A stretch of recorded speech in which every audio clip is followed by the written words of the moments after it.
तस्वीरों में जिन महिलाओं को आप देख रहे हैं ये सामान्य महिलाएं नहीं हैं। दरअसल इन महिलाओं की बदौलत ही भारत सरकार अपने 100% वैक्सीनेशन के लक्ष्य को प्राप्त करी हुई है। और इसी के साथ साथ जब ये महिलाएं आज सड़कों पर हैं तो इनको तरह तरह की बातें सुनने को भी मिलती हैं। और जिस नाते ये महिलाएं हर रोज़ इसी तरह से अपना सुबह का काम ख़त्म करके धरने पर पहुंचती है। ये कैथल लघु सचिवालय की तस्वीरें आप देख रहे हैं। और इसी तरीके से रोज़ाना इनका रूटीन रहता है कि अपना काम वगैरह ख़त्म करके ये धरने पर पहुंचती हैं और हर रोज़ इसी आश में यहाँ तक पहुँचती हैं कि इनकी मांगें पूरी हो जाएंगी। अपनी मांगों में कुछ इस तरीके से बताती हैं कि इनका निश्चित मानदेय इनको दिया जाए और इसी के साथ साथ सरकारी कर्मचारी का दर्जा इनको दिया जाए। मगर इन मांगों के साथ साथ जो इनका काम है वो किस किस तरीके का रहता है, तकरीबन 20 तरीके का काम ये महिलाएं करती हैं। लेकिन आज तक भी ये बताया जा रहा है कि इनको निश्चित मानदेय की लड़ाई लड़नी पड़ रही है। और आज इसी कड़ी में कैथल की अलग अलग जगहों पर ये धरना प्रदर्शन करेंगी ये महिलाएं।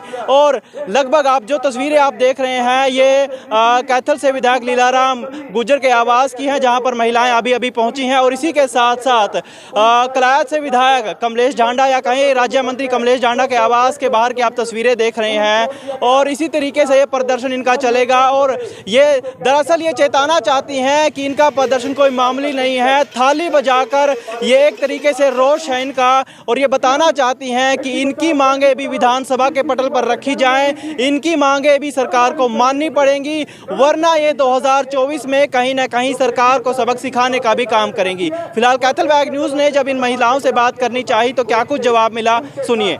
मैं हूं जी मंजू रानी, एक्स प्रधान डिस्ट्रिक्ट कैथल की आशा वर्करों की। अपनी सेवाएं कहाँ दे रही हैं आप? हमारी सेवा गांव कुतुबपुर में दे रहे हैं जी। आज किस तरीके से प्रदर्शन है आपका? आज यहाँ पे हमारा थाली बजाओ का प्रदर्शन है। और जो ये बीजेपी की सरकार है इसको जगाना है। थाली बजाओ का हम पहले भी कर चुके हैं, लेकिन थोड़ी बहुत सी कहते करें नहीं भी, हाँ थोड़ी बहुत नींद खुली थी। तो आज उन्होंने हमारे को 13 तारीख का स्टेट को बोला था भी हम उस पर बैठ के बातचीत करेंगे। लेकिन ये सरकार इतनी निकम्मी है, इतनी निहायत गंदी है, जितनी भी इसको गाली गलौज करेंगे वो कम है।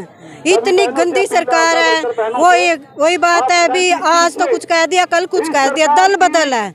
इसने कल कुछ रणनीति बनाई थी, आज कुछ रणनीति बना दी और हमारे को आज फिर मना कर दिया। कह रहे हैं हम आज बातचीत नहीं करेंगे और ना ही कोई आगे का आश्वासन दे रहे हैं। जो हमारी 2018 की मांगे हैं, कोई नई मांग नहीं है। यही मांग थी कि 2018 में हमारा 8 एक्टिविटीज़ का पैसा काटा गया था और हमारी 24 घंटे की ड्यूटी है। 24 घंटे की ड्यूटी में आशा वर्कर दिन रात काम कर रही है। उसको अपने घर की कोई सुध नहीं, घर में बच्चा बीमार है, वो खुद बीमार है, घर रोटी बन रही है या क्या बन रहा है उसका कोई उसको मतलब नहीं है। वो सिर्फ दिन रात अंधाधुंध अपना काम कर रही है कि एक मरीज को छोड़ के घर चली गई, दूसरा मरीज तैयार मिला भी, कभी इसको कुछ न हो, इसमें खून की कमी बता दी, इसमें फलानी बता दी।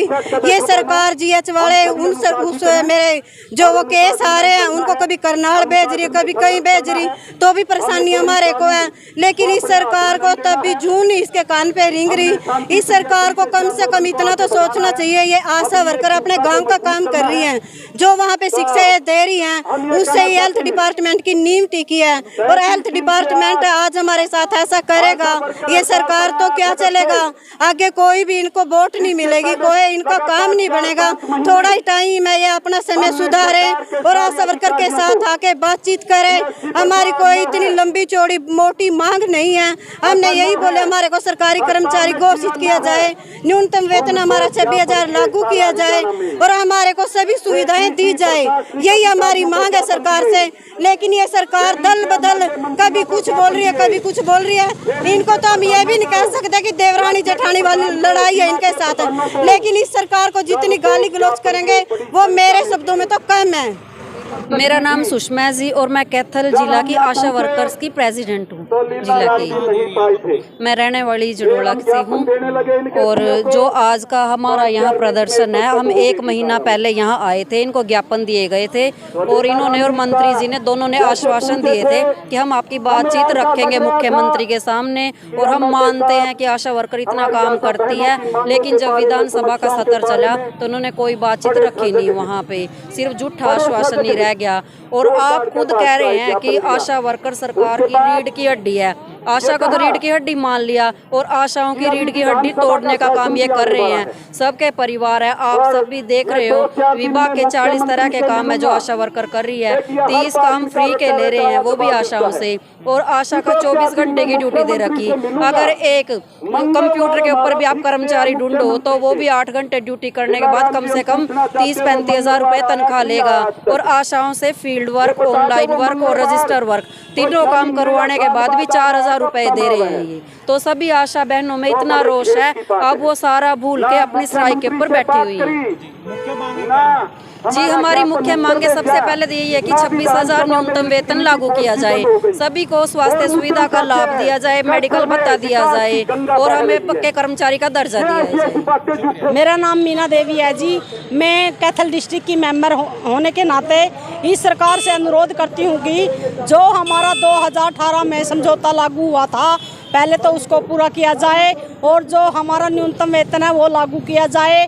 काम तो सरकार हमसे बेकार में इतना लेती है और उसके बदले में सिर्फ 4,000 तनख्वाह देती है।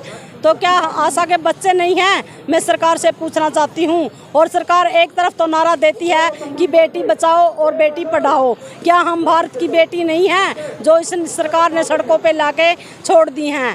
तो सरकार से मैं यही कहती हूँ कि भी आने वाले टाइम में अगर हमारी बात नहीं सुनी गई तो हम आपको, अगर हम बनाना जानते हैं सरकार को तो हम गिराना भी जानते हैं। सरकार अभी सचेत हो जाए वरना उसको इसका खुमाजा भुगतना पड़ेगा।